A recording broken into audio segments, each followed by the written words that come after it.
What's up, everybody, and thanks for tuning in to another episode of Between the Cons. My name is Kris, and with me today, I've got Kris Too. Ching, ching, magic bracelets, ching. I've got Mrs. Too. Hi. I've got Mrs. Hatbelt. I'm Mrs. Hatbelt. And Basher, my dog, is also here, and he is not happy. He is not happy that we're both not paying attention. Puppies. Anyways, we have a roundtable for you. But before we get to that, big shout outs to everybody that set us up on the internet this week. Everybody that's left a review on the iTunes store. We appreciate that. Yeah, and for, of course, just for tuning in. Thank you for that as well. But we've got the wives here, and we're going to be reviewing Wonder Woman here in a minute. We all saw Wonder Woman. Everybody, all the other guys were too busy to see Wonder Woman, or didn't want to see Wonder Woman, or just didn't want to come hang out with us. They're just a bunch of jerks. Just a bunch of jerks. Maybe they didn't want to admit to Kris Too that there was going to be a good DC movie. Ooh. Oh, they're hiding. That's what it is. We've been talking trash for so long that it's hard to admit it. But yeah, I'm feeling good, guys. Feeling good. Well, I guess on that note, we should probably jump right into it. So right after this segue, we'll get all into this review. Chewie, we're home.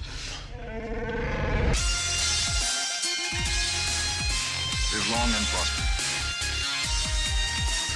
We don't need roads. We'd like to shoot the monster. Could you move, please? So, Wonder Woman, like I said, we're going to be talking about that today. For those of you that don't have any clue what Wonder Woman is, it's the latest in the DC Extended Universe. The most recent movie came out this weekend, June 2nd. Before she was Wonder Woman, she was Diana, Princess of the Amazons, trained warrior. When a pilot crashes and tells of conflict in the outside world, she leaves home to fight a war to end all wars, discovering her full powers and true destiny. This movie, DC has a really outstanding reputation for just taking a big ol' steaming dump on our childhood. And I think it's safe to say, I feel like everyone's in agreement that this movie is not one of those. Nope. Rotten Tomatoes has it 94% on the Tomatometer, 93% audience score, and IMDb has it at an 8.3 out of 10 stars with a 76 Metascore from Metacritic. So leaps and bounds above any other DC movie so far, according to the internet. But I think the most important score is the Between the Cons score, of course. Absolutely. That's why you're here. No other movie score matters except for ours. So in that case, Kris Too, what do you rate the film? I'm going to give it a solid 8.5. That is not a solid number, but okay. It is if you're counting in 0.5s. I'm going to give it 8.5. Golden lassos. That's half a golden lasso. How did you break the golden lasso? The lasso of truth does not break. This doesn't make sense. All right, Miss Two, what do you got? Mrs. Two. A solid 8. More solid than an 8.5. A solid 8. All right, Mrs. Hatbelt. I give it a 7. A 7. Ooh, low score of the day. And I'm going to give it a rounded out 8 as well. So that takes it to a 7.9. Oh, man. Not quite enough to make it a solid 8.5. But 7.9 out of Between the Cons. So we liked it a heck of a lot better than Batman vs. Superman, Dawn of Justice, which got a 6.5. Suicide Squad got a 7.3. I think those are the only two DC films we've reviewed on the show. Mm-hmm. Yeah, that's accurate. Yeah. But 7.9, great score. Other movies in that it beat out that we also enjoyed. Fantastic Beasts and Where to Find Them. Star Trek Beyond. Guardians of the Galaxy Volume 2 got a better score than Guardians of the Galaxy. Way better than X-Men Apocalypse, but I feel like that goes without saying. But just to give you where it falls, that's kind of what we're working with. So now let's talk about the things we loved, things we hated. Kris Too, what'd you like? Yeah. What did you not so much like? So now is the time. If you have not seen the movie and you do not want it spoiled, stop here. I mean, there are a lot of things to love about this movie. One thing that I think that I'm not seeing as many people talk about in the reviews that I think is worth mentioning is the world building, especially that first act on Themyscira. Oh yeah, is gorgeous. I mean, everything having to do with the Amazons, the way they built that culture, the way they bring in the Greek myth into it, and that's something that historically, and I know we talked about this when we talked about the comics that people should read. Wonder Woman really has soared when they bring in the Greek influences into her story and have the Greek mythology. So all of that, and just her relationship with the fellow Amazons on the island, her training sequences, all the way up through that first battle on the beach. It was just a beautiful, some beautiful stuff to watch. I really, really loved that. And to be a massive CG island, it looked so good. Like that was the one thing that I remember when it first popped up on this, when Themyscira first shows up. And it's just like, holy crap, this doesn't look even kind of fake.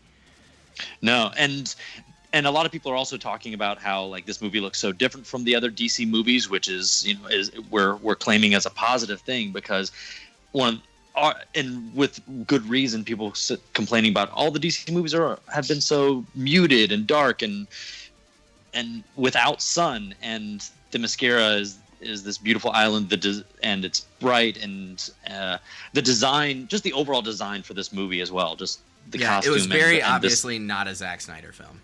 Yeah, and Patty so I mean, many props to Patty Jenkins and her design team and her direction on this movie, because it looked good and the world building really works, even as we're transitioning into the World War I.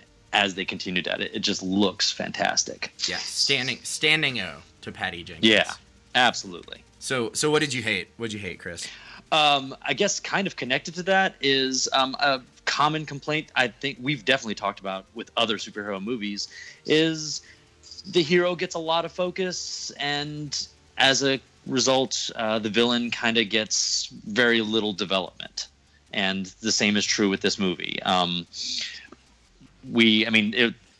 Confirming what people were suspecting going into the movie, Ares is the secret big bad behind the scenes, and Ares in the comics is a really cool character, depending on which comic story you're reading. Comics, yeah. But I mean, even when they like reimagine his character, like there's still a lot there, and even in the Wonder Woman animated movie, he's the main villain, and he's more fully fleshed out, and he's more fully realized. His motivations are more fully explored. And in this one, when you finally get to the reveal, it's like, okay, he's now the final boss that she has to fight, which is great. But we care more about what's happening with everybody else. And he's like, oh, great, okay, there. I agree, and I felt like the reveal had all the pop and zing that they wanted it to have. It definitely did. It was one of those things. And Lupin did a great job. What's his name? I can't remember, but he is Remus Lupin forever. Right. He did an excellent job of playing Ares. He was very. It was very obvious that he was, like, he felt the truth he spoke of. Yeah, even playing with that new idea with Ares of he's not just a god of war who feeds on war. He's this. What did he say? I'm not the god of war. I'm the god of truth. Yeah, something like that. Yeah. He's like, I whisper in the ears of men, and they do it. Like, I just give them ideas. They do with it what they will, and that in and of itself is more interesting. If they're going to do that, I would have David Thewlis. That's what it was. Yeah, I would have loved to have gotten more of that. By the time we actually got to his monologuing at the end, we're already well too into late. that third act battle. We want just the battle. Yeah, it was too late to develop the character. And that's what I was saying. Is like I feel like the pop and the zing for the reveal were there. It caught me off guard. Like I didn't see him coming out as Ares, but it was far too late to try and develop the character, especially given all of the like Amazonian history that we got at the very beginning of the film. It just felt a little forced. And I think again connected to what I love about this movie and just love about the Wonder Woman stories is the Greek mythology. And it is a bit of a bummer that not only is Ares now dead, apparently all the Greek gods are dead in the DC. Yeah, they killed all of you. Like they all killed each other. Which is a super big bummer because again, some of Wonder Woman's best stories are when she's interacting with those characters. So, and I think it was because like they were saving it for the end. He's the last of the gods, and then they kill him off, and now it's over. Now she's all that's left of this like she's a demigod, all that's left behind. So that's a bummer just because I would have liked to have had him more fully developed, and sure would have liked more of the Greek mythology in there and for the future. But that's not to say that the reveal at the end still works well, and it's still an interesting take on the character, even though it's not fully fleshed out. Right. So that's my love it and hate it. All right, Miss Two. Mrs. Two. Sure. That's me. We are married. Sorry, it's just Kris Too, Miss Two. It sounds so much better, but Mrs. Two. We'll take it. That's okay. We can be divorced for 30, 40 minutes for this if awkward. necessary. We'll be fine. We can patch it up later. No, I was really psyched about this movie in general. I mean, Wonder Woman's my favorite superhero, so I feel I got a lot personally riding on this one. But glad it worked out for you. Yes, thank you. Me too. No, my love it definitely has to be No Man's Land scene, which I think is going to be really iconic. Period. Like moving forward, it's definitely going to be the scene that stands out that people continue to talk about, and it's just really the moment where she steps out as Wonder Woman for herself, for the people behind her, for what humanity can see in her moving forward. I'll be honest, I did tear up. It was definitely moving to me. It's just really seeing her trust herself, and then her teammates and symbolically the rest of the world kind of trust in her as well and move forward out of, those foxholes. And it's just a beautifully shot scene. Oh yeah. It's the standout for me for sure. Yeah, and I think that anybody that has like a decent understanding of World War II history, knowing what No Man's Land is, because they kind of brush past it. There's just like no one goes out there. That's why they call it No Man's Land. But like the amount of bravery alone in that, and then the fact that like she does it to draw all the fire, and then like the other soldiers kind of converge on that and take advantage of that opportunity as like a turning point, like historical fiction in the war. I think that's awesome. I thought that was so cool. And how that scene just kept going, because it wasn't just crossing No Man's Land, because then it was in the fight in the village, jumping up into the buildings, and then ending with that bell tower, the sniper in the bell tower. Like it was I was kind of hoping for a Saving Private Ryan sniper shot though. Oh, but that's just me. That's just me. I had actually thought I'd actually gotten a little of that feeling, but I would have liked to have seen that. But yeah, just that whole sequence as one big long sequence was. Yeah. You can tell they put a lot of effort into that because they knew it was going to be a big iconic one. So yeah. So that was definitely my love it. And what did you hate? There's definitely nitpicky stuff I could go for, but honestly, I really hated Antiope's death. I thought Robin Wright was killing it in that role, and I'm so sad that I won't get to see her do any more with it. Yeah. Like, I understand why it happened and the movement for the story and all of that, but I was 20, 30 minutes with that character and I've got to let her go already. That sucks. Yeah. and I felt like it was, I thought it was the right way to do it, because it was like her whole story for that 20, 30 minutes was driving Diana to be a true warrior and all this kind of stuff. And she was sticking her neck out there, kind of going behind the queen's back to her sister's back to train her and all this kind of stuff. And then like when it comes down to the wire, she sacrifices herself for Diana to live. I thought it was well done, but I totally agree. I would have loved to see Robin Wright further into the story, but well, and also from the trailers, it looks like the Amazons might come into play in Justice League. Right. And she could have been there, but yeah, so maybe we'll have a sweet Star Wars hologram ghost thing. We'll get to see her again there. Well, that's a fair hate it. Mrs. Hatbelt, what did you love? What did you hate? I loved that when Diana first meets Steve on the beach, she really just gives him the benefit of the doubt. Even after that first battle on the beach, she doesn't automatically assume that he is evil like everybody else that was on the beach and attacked them. I liked that she just gave humans the benefit of the doubt. She didn't think any less or more of him. She didn't think that he was any weaker.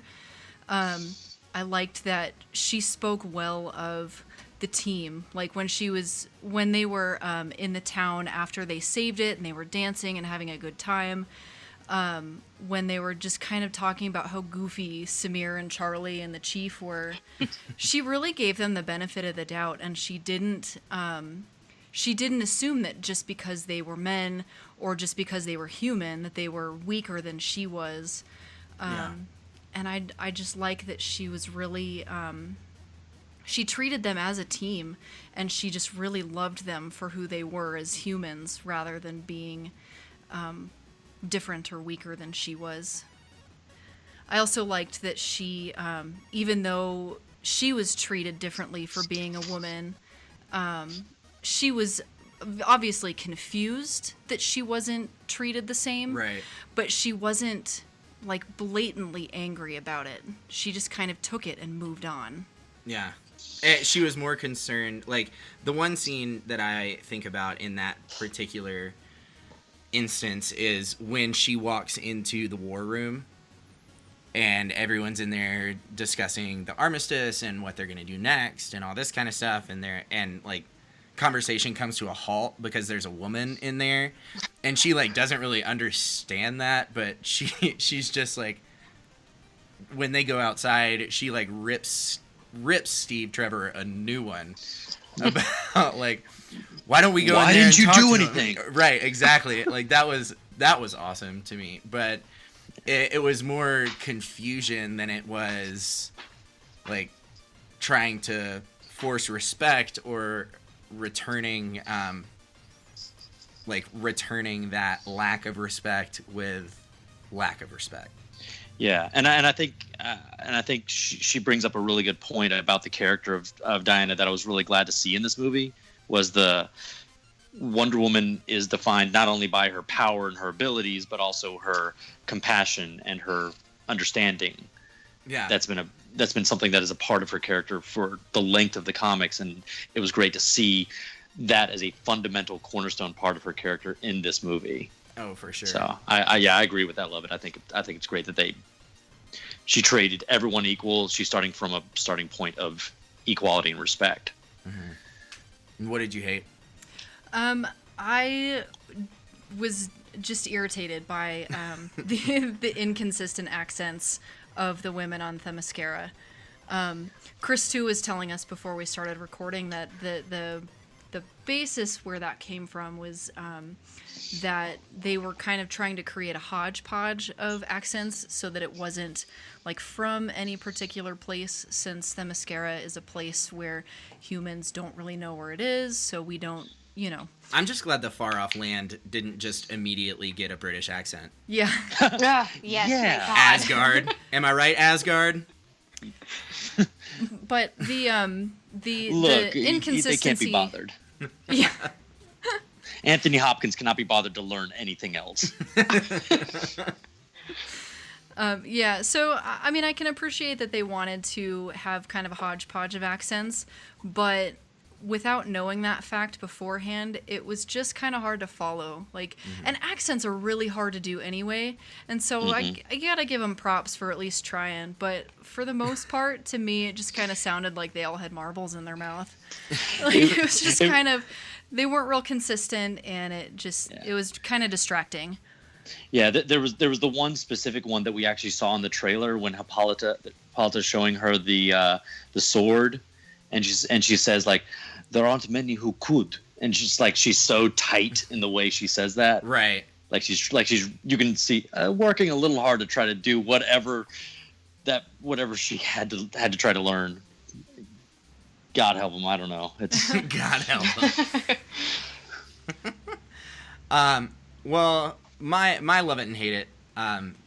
So my hate it, I'm gonna start with because it's super nitpicky, but it is a huge thing for me. I am very much a details person, and especially when I'm watching a movie that I'm really interested in watching, I absorb everything. And my hate it for Wonder Woman was there were a lot of little incongruencies that just could have been fixed through editing or the 5 rounds of reshoots. I guess they only had 1 for Wonder Woman, but yeah. Still, two main examples. In the scene where they leave the British Secret Service whatever building, and then they kind of duck into that alleyway. As Steve Trevor is ushering Wonder Woman through the streets, he grabs her under the arm and is walking with her hurriedly, and then it shoots right before they duck down the alley. The camera angle changes to behind them, and he has his hand in the middle of her back between her shoulder blades. And then right as they turn down the alley, it changes back to in front of them, and he's holding her arm again. And then there's the scene after the No Man's Land scene, after they have the big fight, the big battle in that little town. Steve Trevor and Wonder Woman are drinking beer. That Samira brings up some beers. They're talking about dancing. Wonder Woman puts her beer down. Camera changes to Steve Trevor. Camera changes back to Wonder Woman, and she's holding her beer and immediately sets it down. So she just set it down, picked it up, and set it down again for no reason. But those are 2 examples. They're not the only 2 instances. But those kinds of things drive me nuts in a movie. It's yeah, and I mean, and there's someone whose job is to make sure that the shots stay as consistent as possible between shots. So, and whoever was doing that, yeah, maybe. And it's that is in no way telling of the quality of the movie, but it's just it's the kind of thing that when I see it, I just roll my eyes and sigh. It's just. And when you notice it, it can pull you out of the movie. Exactly. And that's for that scene, especially the one in the town, because it was a very intimate scene. It pulled me out of it, and it I lost the connection, because it was she just set her beer down. Why is she setting it down again? I hope somebody got fired. That's not true. I don't hope that.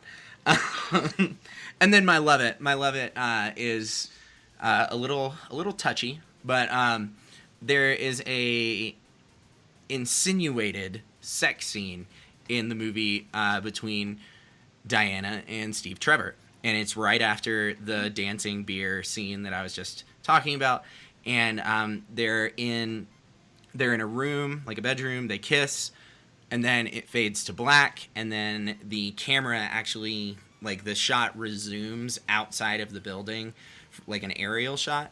And I thought that was so quality, because for a couple reasons. One, I feel like it increases the viewership, because you're not having to have, I mean, obviously there's a lot of action, there's a lot of very strong action, but so like your younger children probably aren't going to want to watch that. But with that, like, you're not having to say, for like a 10-year-old who, yeah, sure, you can watch an action movie, you're not having to say, all right, now turn away for 5 minutes of this like borderline softcore scene, which happens far too often.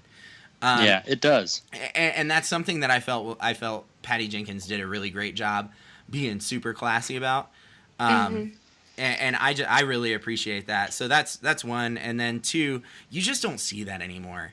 Even in like the most not necessary movies, like, and when I say not necessary movies, I mean like not romances, like, you still don't see that kind of stuff happening, where take it back 10, 20 years, that is how sex scenes were done.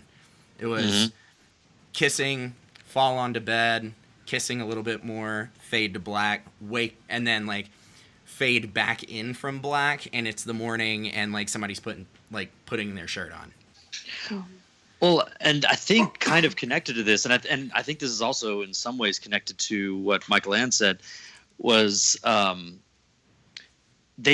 it was a part of those characters' relationship and just kind of what happened, but they don't make a big deal about it. They don't linger on it. They don't treat it as voyeuristic, right? Peeking in.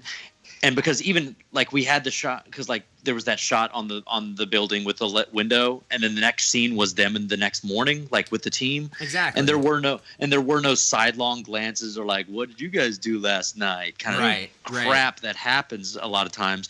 It was just their relationship was developing, they had an attraction, and their relationship continued. We don't have to see that. And it was also nice seeing in a movie that has it didn't fall into the strong female character trope of she's a strong female character, therefore she can't feel love or desire for somebody. Like, she's a person just like any other person. And again, they didn't treat it with some weird voyeuristic or like it's something unusual. It was just there, but they moved on. It's not something they dwelled on and had to beat us over the head. Because Patty Jenkins said she knows people are going to want to bring their kids to see this. And good.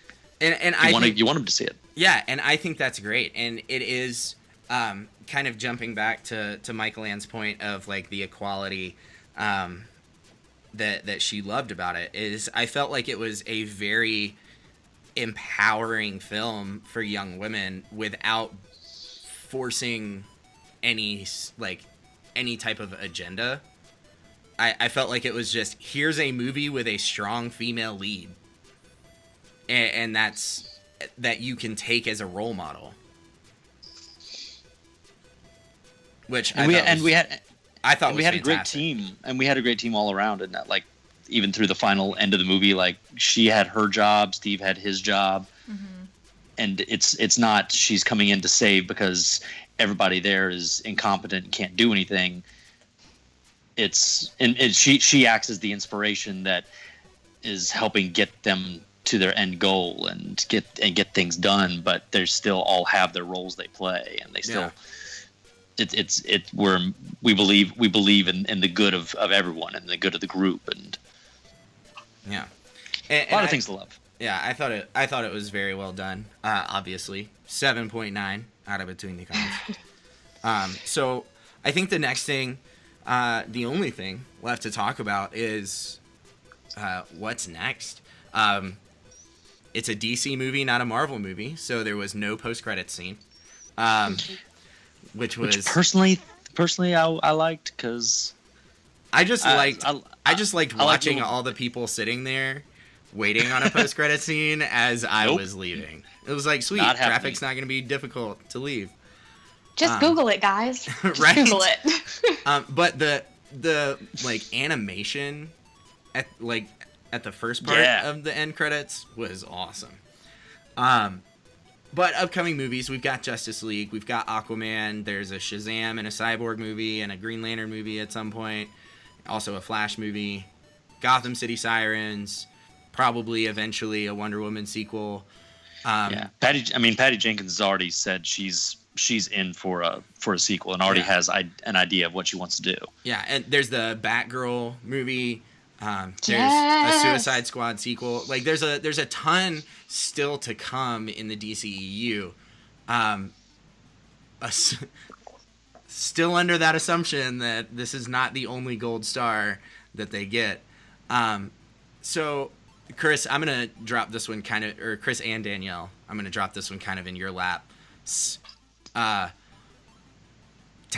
me about it. What are we looking forward to? I mean, go ahead. Oh yeah, go ahead. Go ahead. Oh, me? Yeah, I heard the big intake. She has something to say. Oh yeah, well now you've built it up. It's not going to be that great. No, guys, I'm just excited about the fact that this movie did so well that we can pretty much expect a sequel of any sort, because that is not a guaranteed thing. So I'm still just living in the world where I'm really happy that that's on the table and that there are plans, and we'll see what happens. But I mean, I'm a fan of options, and it sounds like we've got a lot of options coming down the pike. I hope we can keep some of this like optimism and hope and lightness. Fun. Yeah, that'd be nice. I'm not holding my breath. I don't think any of us are. I hope it can be a pivot point. Like looking at what fans are saying, what critics are saying, the response to this movie and the response to past DC efforts, like maybe we can do a little bit of a pivot. Yeah. And obviously we know we have Justice League is next on DC's slate, and there's been the news recently about the reshoots with Justice League, and then there was the unfortunate news about Zack Snyder's daughter, and now Joss Whedon has taken over finishing Justice League. But of course, that movie was more or less already in the can. Like I know they're doing a lot of reshoots, but I don't know. I don't know how these films work these days, but surely most of the film already has to be in the can and work and in post for them to be ready for November. Yeah, and I think it's going to be a really big deal. Just to jump back onto the pivot idea, all of the movies, excluding this one, have felt very Zack Snyder. Even David Ayer's Suicide Squad felt like a Zack Snyder film, because Zack Snyder did Man of Steel. Zack Snyder did Batman vs Superman: Dawn of Justice. That is the tone that has been given to Warner Brothers DCEU. This movie did not have that tone. No, and it was kind of cheerful, playful at times, but also like overall it was really heavy. And yeah, it was still World War I. It was still World War II. World War I. This was World War I. I promise. Interesting. Okay. Horses. Oh, yeah. That's true. Gas warfare. Yeah. Yeah. That stuff no was outlawed. Hitler scene. Yeah, I just hear Germany and I immediately think World War II. Yeah, but yeah, it's and definitely a good thing that there was a different just overall tone to this. Right. And that's the thing is it had a different tone while still being very heavy, and I think that's the one thing that has not been done well. Man of Steel, Batman vs Superman: Dawn of Justice, way too heavy, not enough balance. Suicide Squad flipped it, way too goofy, not enough heavy. And, no substance. And the one scene that was super heavy was like 10 minutes at the very end of the film. And then Wonder Woman, I felt, had that perfect balance that DC's been looking for since 2013. And I think that taking that, bringing Joss Whedon in to finish out Justice League, Aquaman still being very much... I mean, it's in production, but only sort of. And then all the other movies that are still in development that can kind of take Wonder Woman as a textbook, as an outline, and say, this is what did well. How do we do the same thing with these movies without making it the same movie with different characters? Right. And, I mean, this movie also accomplished what a good, well-done origin movie should do, which is make us become invested in the character and interested in what they're going to do next. In some ways, it almost, in retrospect, makes her 5 minutes in Batman vs Superman even more interesting, because now we're seeing her. If you went back and look at that post this, and so it's like, okay, we're going to see her in Justice League next. Now we know this character a little bit more. We know more about her. We know who she is a little bit more, and so that gives more context to who she is and how and her actions in that movie. Hopefully, with the future solo movies coming out from DC, that they will also take that as a cue. Is like, you need to really lay a good foundation if you want us to care about these characters and care about what they do. I think you said it best. Like, we have hope. I don't want to rage quit DC movies, so that's a good thing. But again, we're still approaching the next one very cautiously. Yeah, we're at 25% right now, like 1 for 4. So, in my opinion, 1 for 4. So give me a couple good ones, balance it out, at least hit even, and then we'll start being more positive moving forward. Yeah. I mean, and truth be told, I wish they were just doing more solo movies before Justice League, personally. But it's happening now, so all I got to do is hope that it's at least okay. Yeah, well, I think to keep the ball rolling. I think it's going to be more of a Bruce Wayne finding people that are talented, because there's this thing, and this thing needs to go away. So let's do this one thing this one time, and we get like brief introductions to these people. I mean, there's going to be a Justice League sequel if the DCEU continues to do well beyond Wonder Woman. But I think it's a little bit the opposite of what, I mean, it's 100% the opposite of what Marvel has done, where Marvel has given an origin to every character and then brought them together through Nick Fury, where I think DC is going the route of, let's introduce all these characters and then follow them after the fact.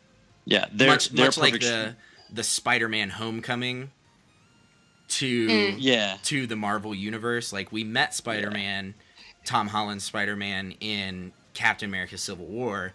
Now we're gonna find out who he is. Yeah, they are more or less strangers to us, just as they're strangers to one another when they first meet and work together. Exactly. And then we'll get to know them afterwards. That's a way better way of putting it. And guys, I like helped. That. I helped. It could work. I'm not one of those. I don't think that we have to do it exactly the way Marvel did it in that order for it to work. For sure. But no, I don't think so. But if you're going to do that, you still have to do a good movie. Right. It still has to be a movie that we like, right, and we enjoy and want to watch again. Yeah, and I think that's a really good point, and I think it's a different approach to the same end game. And I think if they keep on this pivot that they've made, that they've very obviously made, to go on and make Aquaman, Shazam, Cyborg, Green Lantern, whoever, I think they'll be in good shape. It's just staying on track with what's working and not going back to, like, the one thing that I hated when I first heard it is Warner Brothers was not making Batman versus Superman. Zack Snyder was. And it's like, well, that's not how a universe works. There has to be, like, studio involvement, whether we like it or not.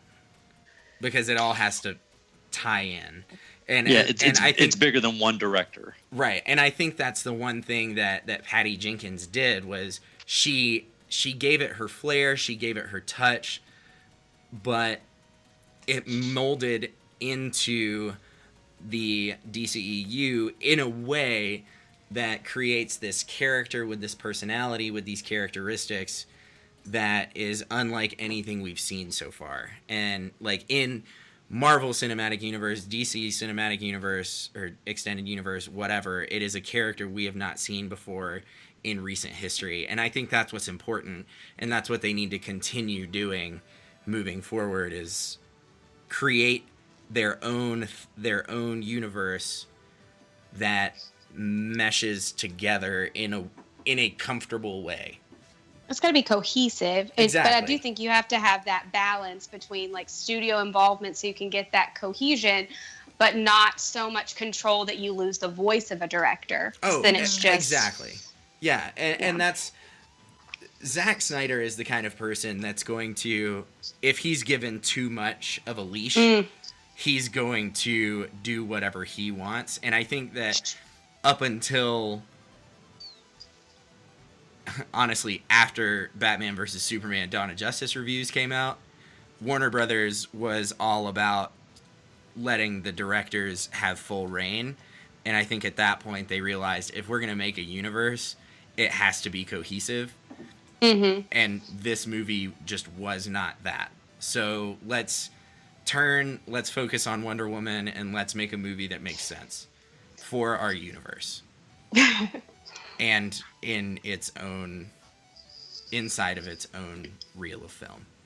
God, I hated that movie. Sorry, what?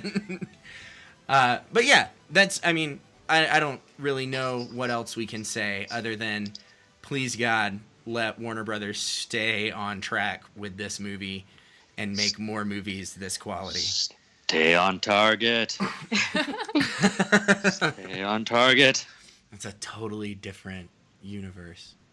But I'll allow it. Or is it? I will allow it. or is it? crossover.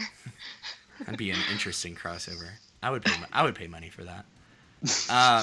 But yeah, I mean, at this point, Marvel or DC can make something, and they're gonna get my money. Period. I like this genre of films. So I'm gonna go see it. Exactly. I might not buy it afterwards, Right. but Right. But yeah, I think that they're in a good place. DC is. Just keep on trucking. 7.9 for Wonder Woman. Out of Between the Cons. Mrs. 2, Mrs. Hatbelt, thank you for joining us. Being the guest co-hosts today for this here roundtable. And then all you listeners, you know the drill. If you want to sponsor the show, Patreon, Satchel, and Amazon, check us out on those. Check us out on our website, betweenthecons.com. If you like our segue, look up Coyote Kisses on YouTube. They're the ones that make the sweet roundtable music. And then finally, check out our website, betweenthecons.com. Stream our episodes online. Link out to all our social media accounts. And really just stay up on the show. But yeah, that's everything. You guys have a great week. We will talk to you on Thursday when we're back hitting the headlines in Pineapple. Have a good one. Bye, guys. bye.